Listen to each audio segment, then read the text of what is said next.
All right, folks, now is the time to decide. Are we going to stop using English for prompting Claude? Because apparently, Claude behaves differently depending on the language you use. Now, I've always known this to be the case for token efficiency, specifically Chinese, because one Chinese character can represent 3 to 5 English words, which can definitely save a lot on tokens. But I never knew that language could also affect how Claude behaves. And this is important because this could also mean some slight changes in the internal reasoning and just the overall quality of output that you're getting from Claude. And it's very important to recognize that the only difference here is language. There was no parameter settings that was changed, no temperature modification, just the language. So what we're going to do is we're going to do something fun here. We're going to be ranking the value access that was done in the research, and then we're going to pick which one here is the winner, because whichever has higher score than English, tomorrow we're going to start prompting in that language. So grab a cup of coffee, stick around, and enjoy this video. Okay, so the ranking criteria is the 4 key value access. I'm pretty sure most of us don't have the same preference of how we work with Claude. Me, for example, I just want my answers to be great, just go straight to the point. There's no need to be polite, right? But maybe for some others, let's say if you have kids, for example, then you'd prefer to have polite language rather than high quality answers, something like that, right? So let's take a look here. We have deference versus caution, and deference is about going along with what you want. And the values include accommodation, adaptability, respect for preferences, and engagement. Now, this one looks good. I prefer this one. Versus caution, which would be guarding against risk and harm, so overall safety guidelines. This is a tough pick. I would rather have both, right? But I think if I had to pick one, I would go for deference, okay? So maybe for you, it would be different, but I'm going with deference. So I highlighted deference in red, and we're just going to be scoring the languages that have points in that value. Now, the next key value access is warmth versus rigor. Warmth is expressing positivity and care. I think this is just overall politeness. Rigor, emphasizing accuracy and precision. All right, efficiency, transparency, accuracy, rigor. This is a no-brainer. I'm definitely going for rigor. Just go straight to the point, Claude. No need to be polite. Then we have depth versus brevity. Depth is explaining in depth. The nuance, the depth and substance, user empowerment, critical thinking. Yeah, this is a very important factor, and I think that the end game goal is for the AI to obviously think outside of the box, because even until now, the strongest AI models out there is still one-dimensional token streaming, so it's still guessing, but the quality of their guesses are certainly getting better, but technically speaking, it's still not critical thinking. Versus brevity, so doing what was asked. Certainly, these two are very nice. I would like to have them both, but let's just go with depth. I think this aligns more with flagship models, the big boy thinking models, right? Like Fable 5, GPT 5.6 Soul. Brevity would be better for auxiliary models like Sonnet or GPT 5.6 Terra. So there we go. And lastly, we have candor versus execution. So candor is all about intellectual honesty, humility, transparency. And I think the subtle difference here of this type of honesty versus caution, which is also another form of honesty, I think candor leans more towards the legal side of things, whereas caution would be more of cybersecurity or code security type of regard, or at least that's how I view it, right? So candor and execution would be producing a polished, confident answer. That's something I want, right? Action orientation, optimization, results orientation. So I'd rather have execution than candor for this value access. Okay, so this is the criteria we have for the scoring process. Now, for you guys, it might be different, okay? You don't have to go for deference, rigor, depth, execution. Maybe some of you guys like to have a more warmer personality. Then you'd be the opposite of me. You'd go for caution, warmth, brevity, and candor. So starting off with Hindi. So for Hindi, there's no points for deference, rigor, depth, but we have 0.02 sigma for execution, which is quite low. But the interesting thing about Hindi is this is on the other side of the spectrum. It is the most warm language at 0.49 sigma, which is really high. That's actually half of the standard deviation. It uses humor, playfulness, offers reassurance unprompted, and uses polite language, which is very accurate. I've never tried Hindi Claude, but I have Indian friends that speak Hindi, and they're honestly one of the funniest people I know. And I think this is a very interesting observation because perhaps the human workers that labeled the reinforcement learning process in Hindi might have been a very different process compared to English. Maybe they were doing a lot of personality, leaning more towards personality data sets, and which is why Hindi Claude is the most warm in terms of personality. So as it stands, Hindi, we only got 0.02 for the overall score. So this is the end game. We're going to tally up the score, and whichever language has the highest point in total, we're going to start prompting in that language. Okay, moving on to Arabic. So this is the second most warm language at 0.28 sigma, which is still really high. We got 0.08 sigma for deference. Okay, we got points for that. No points for rigor. No points for depth. No points for we do have points for execution. 0.04. Not bad. Okay, there we go. So Arabic is the current leader right now at 0.12. Now for English, okay, don't fail me now. Not looking so good though. No points for deference, but we do have 0.13 sigma for rigor. That is a very high score. And don't forget, rigor emphasizes accuracy and precision. This is a very important metric. It's basically the opposite of a radiant personality. Go straight to the point, right? We have 0.09 for depth, no points for execution. So now it looks like English is leading with 0.22. Based on the value access that I align with. So it's going to be interesting to see. I'm actually quite surprised it doesn't score on all four of these value access. If any one of these models score on all four, then English is in big trouble. We're going to have to start prompting in that language. Okay, moving on to Russian. So no points for deference.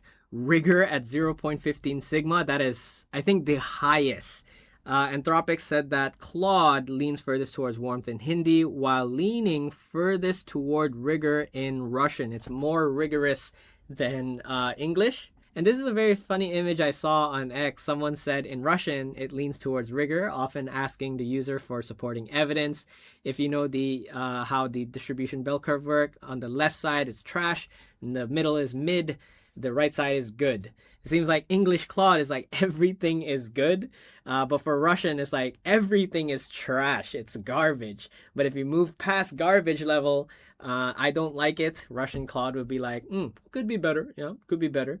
And then the last 10% is like, this is good. This is good. This is, I think, quite accurate, maybe. I don't know if you've ever tried Russian Claude. Let me know if this is actually the case. But it is a very interesting behavior. It often asks the user for supporting evidence. It's quite inconsistent if you use Claude in English. They would do this, but 50-50. Whereas it feels like Russian Claude would almost always ask you, okay, what's your evidence for this conclusion, right? Is this 100% backed up by data? That's sort of the really good behavior or habit that I want to see more often from any AI model that I use. Perhaps is it time to prompt Claude in Russian right now? So it doesn't seem like it because we only have scores for rigor. So as it stands, it's at second place, I think. Yep, 0.15 compared to 0.22 in English. Now next up, we got Indonesian. So Indonesian, we have 0.04 for deference, nothing for rigor, nothing for depth. 0.14 for execution. Oh, that's actually quite high. That's really high. 0.14 sigma for execution. Anthropic actually said it leans furthest towards execution in Indonesian while leaning furthest toward candor in Dutch. So remember, execution is all about producing a polished, confident answer. Its values are action orientation, results orientation. So I guess if you want to write your college thesis, better prompt your Claude in Indonesian. And it seems like Indonesian is overtaking Russian in second place. That's 0.18, just behind English at 0.22. Ooh, that's very close. Okay, next up we have Dutch. So Dutch, no points for deference. We have 0.06 for rigor, slightly low, but it's commendable. No points for depth, no points for execution. So there we go. Now for Thai, no points for deference, no points for rigor, 0.04 sigma for depth, 0.03 for execution. So totaling at 0.07, so in the middle. Next up, we got Polish. So Polish, no points for deference, 0.11 for rigor, that's really high, 0.04 for depth, none for execution. So the total comes out at 0.15, actually tying with Russian. Hey, it seems like these Eastern European languages are very rigorous. Okay, so next up we have Japanese. We got 0.03 for deference, nothing for rigor, nothing for depth, nothing for execution. Now German, nothing for deference, 0.09 for rigor. I think this is the third or fourth highest rigorous value. 0.03 for depth, none for execution. There we go. Next up, Korean, we have 0.04 for deference, none for rigor, none for depth, none for execution. Then we have Italian, none for deference, 0.08 for rigor, 0.04 for depth, none for execution. So far, it looks like all of the languages only scored on 2 of the value access that I like, okay? So it seems like English is defending the crown right now. Okay, next up is Ukrainian. We have 0.05 for deference, 0.06 for rigor, none for depth, 0.04 for execution. Okay, so we have our first language that scored on 3 of the value access. So special award there, I'd say, special award, but it's still not as high as English. I think the total here comes out to be at 0.15. Damn, actually the same as Polish and Russian. These Eastern European countries, man. Very rigorous, it seems. Okay, next up, Vietnamese. This one holds a special place in my heart, but we don't have any for difference, rigor, depth, but 0.06 for execution. So it's quite low. So that's that. Next up, we have Spanish. Spanish 0.02 for deference, none for rigor, 0.06 for depth, and 0.03 for execution. Now, what's interesting about Spanish, the distinctive behavior here, it says that it outlines concrete next steps, teaches with clear explanations, frame choices as the users to make. So it feels like out of all the languages, Spanish assumes the teaching role more seriously compared to the other languages. So I guess if you're going to be going for more educational requests or questions, use Spanish. Maybe. So Spanish, we got 0.12 in total. Next up is Turkish. So Turkish, we got 0.04 for deference, 0.03 for rigor, none for depth, none for execution. Next up, Chinese. Okay, Chinese. It's got to be the most rigorous, but I was very surprised to see it's less rigorous than the Eastern European languages, because I grew up here in Hong Kong, and Chinese language in general is very rigorous, but it seems like in the case of Claude is not as rigorous, but it's up there. We have points for that, but no points for deference, 0.02 for depth, none for execution. Now down to the last 3 languages. Romanian, we have 0.02 for deference, 0.03 for rigor, 0.02 for depth, 0.02 for execution. Wow, it scored on all 4 of the value access that I like. Too bad it's not high on on all of them. I was actually pretty scared there. Would I have to prompt in Romanian tomorrow? Because I prefer English still. Right? It's still my native language. But Romanian, I guess this takes home the special award.